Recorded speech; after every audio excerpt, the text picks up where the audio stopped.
J'ai vécu en Inde pendant 3 ans. Je m'y suis expatrié avec ma nouvelle compagne pour une nouvelle aventure. J'y suis revenu avec d'excellents moments de vie et 2 enfants nés à Pune, dans la 8e ville du pays, avec ses 5 millions d'habitants. L'Inde est un pays extraordinaire et j'ai été profondément touché, notamment sur le handicap. En Occident, nous avons l'art de cacher les personnes handicapées. Alors, je ne sais pas vous, mais moi, je croise que très rarement des fauteuils roulants ou des personnes en situation de handicap. Un peu comme si la société s'arrangeait pour nous cacher tout ça. En vivant en Inde, c'est une autre lumière qui venait à moi. Le handicap, de tout genre, était dans la rue au quotidien. Alors, je vais vous le raconter avec légèreté et des mots d'enfant. Au feu rouge, on croise des hommes bossus, marchant comme Quasimodo. Ou en allant au marché, des hommes troncs, posés sur des skateboards, faits de palettes de recyclage et de roulements à billes. Ou bien encore, un homme sans bras, dans ce train à Bombay.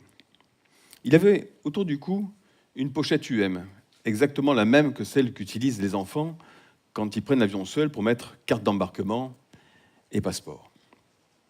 Ce qui m'a interpellé le plus, ce n'est pas l'absence de membres des personnes que j'ai rencontrées, c'est leur capacité à s'adapter avec peu de choses et leur sourire vraiment surprenant.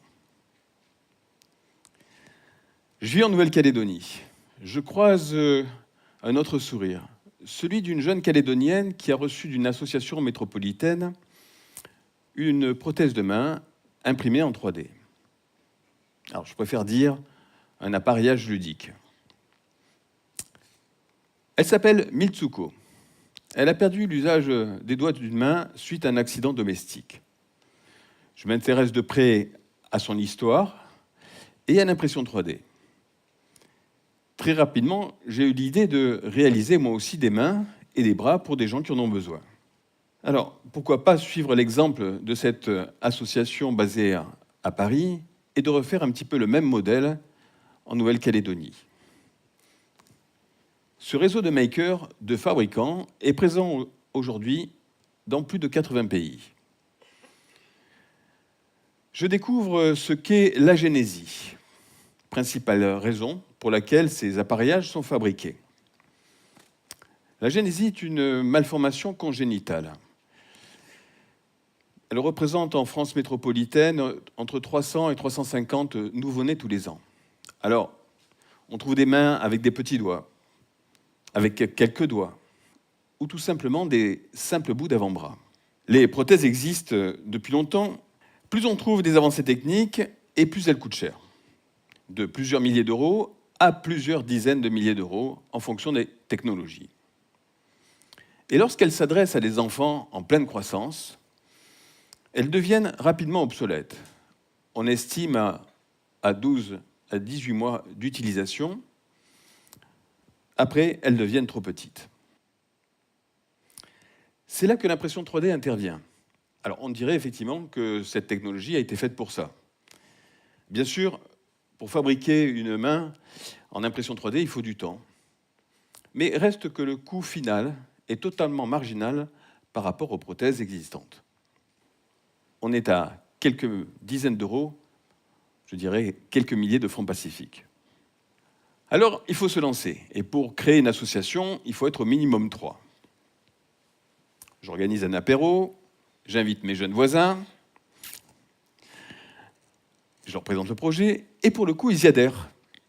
Et c'est là que l'aventure commence. Nous créons l'association Enable NC South Pacific.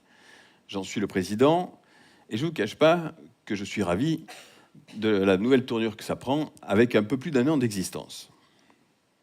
La plus jeune de l'équipe a 22 ans, et le moins jeune, 51. Nous sommes à ce jour une dizaine, d'autres voisins sont venus rejoindre l'association, et pas que pour les apéros. Alors on s'est mis rapidement au travail. Très vite, une question se pose. Combien existe-t-il de cas d'agénésie en Nouvelle-Calédonie et dans le Pacifique Sud? Là encore, on n'a pas réussi à avoir de chiffres. Bref, quoi qu'il en soit, avant d'aider tout le monde, il fallait bien commencer par un premier cas. Notre premier émerveillement remonte il y a plus d'1 an. Une amie de la famille d'un petit garçon nous contacte via notre site internet. Ce petit garçon habite l'île de Lifou. Il est atteint d'une agénésie de la main droite. Quelques échanges avec le papa, une série de photos, des mesures, et nous réalisons la pièce principale que nous expédions, la pomme de main. Un Skype permettra de valider la dimension et nous lançons la fabrication complète. Voilà, nous sommes à la veille de la remise officielle. Vous découvrez Mayol, 10 ans. C'est la première fois que l'on teste un appareillage que nous venons de réaliser avec nos petites mains. En quelques secondes, on comprend. On comprend que le schéma corporel de cet enfant allait changer. Alors, je ne vous cache pas l'émotion et notre fierté. Certains enfants se sont rencontrés et notre Miss Enable est en charge d'offrir les appareillages. Alors, comme les nouvelles vont vite, les choses se sont accélérées et nous avons reçu d'autres demandes d'un enfant de 4 mois jusqu'à des adolescents. Joaval a 6 ans. Il fait partie d'une autre île de l'archipel calédonien. Il a également une double agénésie. Dans son cas, la demande était de fabriquer un appareillage qui pourrait lui faciliter l'apprentissage de l'écriture. On a rencontré les parents, ainsi que le corps médical. On a donc modélisé sa main en 3D, avec un scanner, celle avec laquelle il écrit déjà. Le travail de notre bénévole, ingénieur mécanique de profession, a été d'isoler les dimensions de la main.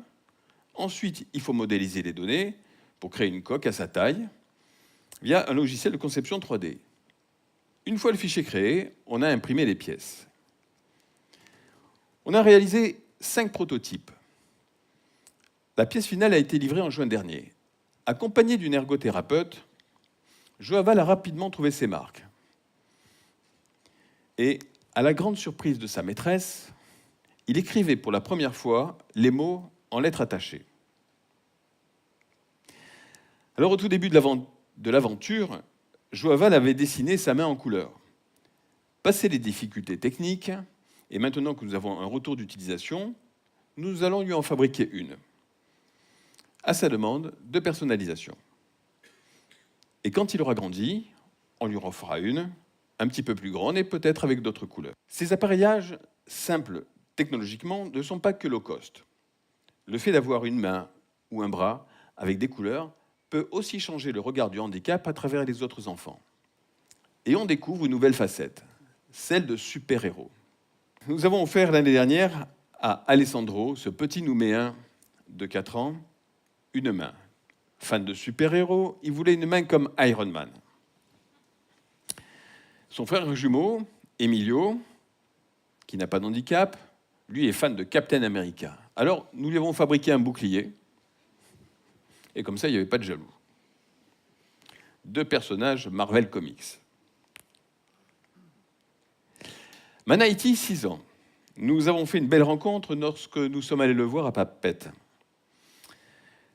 Sur le premier Skype avec la Polynésie, nous avions remarqué que l'amplitude de son poignet n'était pas suffisante pour actionner une main. Donc nous avons choisi de fabriquer un bras. Ainsi, il pouvait prendre les objets plus facilement. C'est ce que nous supposions. Et ça marche. Il a choisi la couleur blanc pour le bras. Et son papa a rajouté des tatouages polynésiens. Tevainiti, une jolie jeune fille de Bora Bora. Alors nous lui avons fabriqué cet appareillage couleur vanille suite à sa demande. Elle évite ainsi le regard un peu trop pesant quand elle va à la grande ville à Papeete. Jusqu'il y a quelques semaines, elle utilisait un bout de paréo pour cacher sa petite main. Elle a accepté cet appareillage comme un accessoire de mode. En proposant de personnaliser les appareillages aux enfants et aux adolescents, ils participent au projet et se sentent investis. Et pour le coup, ils ont chacun un modèle unique. On peut tout adapter, la forme, la couleur. J'ai oublié de vous dire, pour la main d'Iron Man, on a eu une remarque du receveur, parce qu'il manquait dans la main le fameux laser dans la paume de main. Alors je dis qu'on lui ferait la prochaine fois.